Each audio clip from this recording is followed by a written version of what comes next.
Nagwali si Pedro didto sa balay ni Cornelio. Gawa Kapitulo 10 versikulo 34 hanggang 43. Busa miingon si Pedro, karon nahibaluan ko na nga ang Diyos walay pinalabi.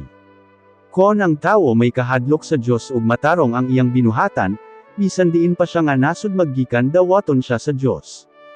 Nadunggan ninyo ang maayong balita nga gisulti sa Diyos kanamong mga Israelhinhon nga ang tawo makapasig uli na ngadto kanya pinaagi sa pagtuo kang Hesukristo. Siya ang Ginoo sa tanan.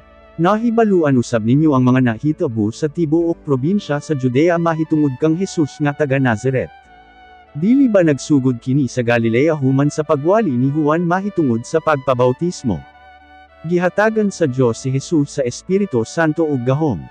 Ug tungod kay ang Dios kauban niya, giayo niya ang tanang mga gipaantos sa yawa. Miadto siya sa nagkalain-lain nga dapit ug naghimo sa mga maayong butang. Kami gayud makapamatuod sa tanan niyang gipanghimutungod kay nakita namo ang iyang mga gipangbuhat sa Jerusalem ug sa ubang mga lungsod sa mga Hudyo.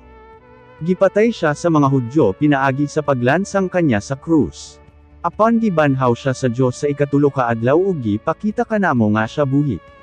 Wala siya gipakita ngadto sa tanan kondili kanamo lamang nga mga pinili sa Dios isip mga tigpamatuod mahitungod kanya. Nakiguban pa gani kami kanya sa pagpangaon ug pag-inumhuman siya nabanhaw. Gisugo niya kami sa pagwali sa maayong balita ngadto sa katawhan ug sa pagpamatuod nga siya maugayod ang gipili sa Dios nga mahimong maghuhukom sa mga buhi ug sa mga patay.